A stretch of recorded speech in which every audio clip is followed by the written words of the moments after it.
जोहार, नमस्कार। झारखंड शैक्षिक अनुसंधान एवं प्रशिक्षण परिषद रांची द्वारा विकसित टीचर हैंडबुक में हिंदी के टीचर हैंडबुक के साथ मैं निरुपमा कुमारी रामरुद्र +2 उच्च विद्यालय चास बोकारो से आप सबके समक्ष उपस्थित हूँ। इस हैंडबुक में आप देखेंगे कि 2 भाग हैं। सबसे पहले एक वार्षिक योजना दी गई है, जिसके अंतर्गत आप ये जानेंगे कि इस पूरे सिलेबस को, पूरे पाठ्यक्रम को साल भर में हम किस तरह से बच्चों तक पहुंचा सकते हैं। और इसके बाद इसी पाठ का जो दूसरा भाग है उसमें पाठ योजना देखने को मिलेगी, जिसमें प्रत्येक पाठ के लिए एक पाठ योजना दी गई है, जिसमें गतिविधियां भी हैं और अतिरिक्त सामग्रियां भी उस पाठ योजना के अंतर्गत दी गई हैं। तो सबसे पहले हम जानते हैं वार्षिक योजना को।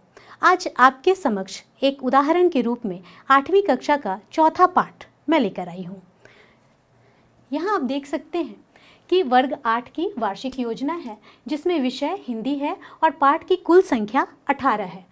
पाठ योजना की कुल संख्या 18 है, यानी कि हमने हर एक पाठ के लिए केवल एक योजना बनाई है और उस पाठ योजना की अवधि 1 सप्ताह या उससे अधिक की भी हो सकती है। पुस्तक भाषा मंजरी।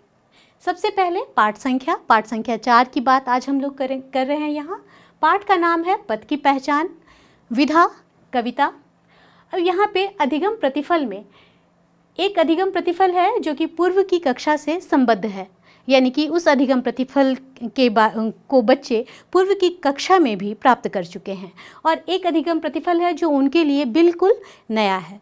तो जिस पाठ में यह नया अधिगम प्रतिफल होगा वह नीचे यहाँ पर लिखा हुआ होगा और उसके बीच में एक लकीर भी है, जिससे आप यह समझ सकते हैं कि उस नए अधिगम प्रतिफल के लिए हमें उस पाठ में अधिक प्रयास करना है।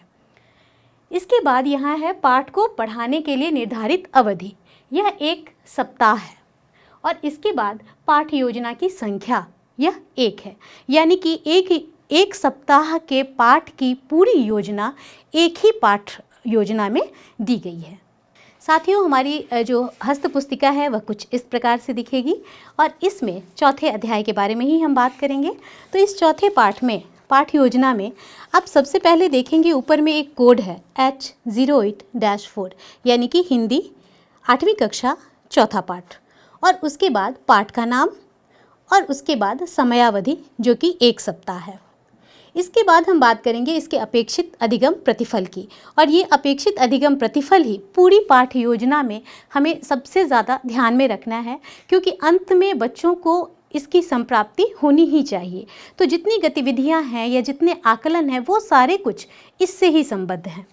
इसके बाद यहाँ पर सहायक शिक्षण सामग्री है, जिसमें कक्षोपयोगी जो उपकरण होते हैं जैसे रंगीन चौक, डस्टर इत्यादि, जिसका प्रयोग हम लोग हमेशा ही करते हैं, वो तो है ही।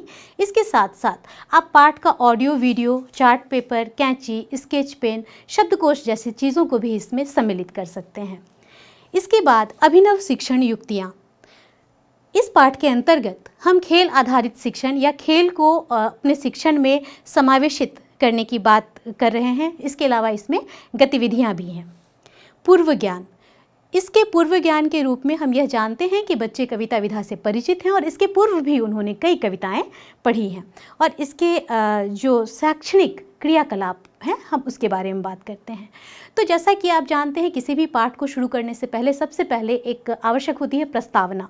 प्रस्तावना के लिए कई बार हम लोग प्रस्तावना संबंधी प्रश्न पूछते हैं, या फिर कोई भी गतिविधि शिक्षक अपने उद्देश्य के अनुसार करते हैं। यहाँ पर इसकी प्रस्तावना के लिए हमने एक खेल तैयार किया है। यह खेल आपको कहीं भी मिल सकता है, जैसे कि पंख मैगज़ीन जो आपके विद्यालय में आती है, या फिर किसी अखबार या किसी बाल पत्रिका में इस तरह के रास्ता ढूंढो, इस तरह के पज़ल आपको देखने को मिलते हैं। आप उनकी कटिंग स्वयं भी रख सकते हैं या बच्चे भी पहले से इसको जमा करके रख सकते हैं। और इस कक्षा की शुरुआत हम खेल से करेंगे, और बच्चों को पहले ये पता करना होगा कि यह तितली फूल तक कैसे पहुँचेगी। और जब बच्चे इस खेल को पूरा कर लेंगे, इसके बाद हम उनसे प्रस्तावना संबंधी प्रश्न पूछेंगे, जैसे आपने इनका रास्ता कैसे ढूंढा। यदि आपको ये मालूम नहीं रहता कि इन्हें कहाँ जाना है तो क्या खेल में मज़ा आता। और इसके बाद जब बच्चों का उत्तर आएगा कि नहीं, तो उसके बाद फिर हम अपने पाठ की प्रस्तावना यहाँ पर रख सकते हैं कि जीवन में पथ की पहचान कितनी आवश्यक है। इस प्रस्तावना को रखने के बाद ही हम अपने श्यामपट्ट पर पाठ की उद्घोषणा करने के साथ ही पाठ का नाम लिखेंगे और साथ ही रचनाकार का नाम भी लिखेंगे। इसके बाद हम बच्चों के साथ कवि का परिचय, कविता के शीर्षक, विषय वस्तु, मूल उद्देश्य, सौंदर्य बोध इत्यादि पर चर्चा करेंगे। जब भी हम चर्चा करेंगे तो हमारा यह एक उद्देश्य होना चाहिए कि बच्चे को भी उसमें भागीदारी करने का पर्याप्त अवसर मिले। अगर वह कुछ वहाँ पर चर्चा अगर की जा सके तो बच्चे उसमें सम्मिलित हों। इसके साथ साथ बच्चे को प्रश्न पूछने के लिए भी उत्साहित हमें करना होगा, उनके विचारों को महत्व देना होगा और उनके द्वारा कहे गए महत्वपूर्ण बिंदुओं को भी हमें श्यामपट्ट पर लिखना होगा। इसके बाद जो पाठ का हमारा अगला चरण होगा उसके अंतर्गत हम पठन पाठन, चर्चा और अर्थ ग्रहण की बात करेंगे। तो इसके अंतर्गत सबसे पहले शिक्षक या शिक्षिका के द्वारा कविता का आदर्श वाचन किया जाएगा और बच्चे उसको दोहराएंगे। इस आदर्श वाचन में हम डिजिटल माध्यम का भी उपयोग कर सकते हैं। कई बार किसी परेशानी के कारण हम खुद उस कविता को उस लय में, उस धुन में नहीं पढ़ पाते, तो हम ऐसा कर सकते हैं कि जो इसके साथ एक लिंक भी दिया हुआ है अतिरिक्त लिंक के अंतर्गत पठन का, तो हम उस पठन के लिंक का उपयोग करके अपने मोबाइल से ही बच्चों को वह आदर्श पठन एक बार सुना सकते हैं। इसके बाद जब हम कविता को सुना रहे हैं तो रुक रुक कर, जहाँ पर एक ही पंक्ति बार बार आती है, जैसे कि पूर्व चलने के बटोही बाट की पहचान कर ले, तो जहाँ पर यह पंक्ति बार बार आ रही है वहाँ पर हम रुक जाएं और विद्यार्थियों को उसे दोहराने का अवसर दें। तो इस तरह से हम वाचन में विद्यार्थियों को सम्मिलित कर सकते हैं।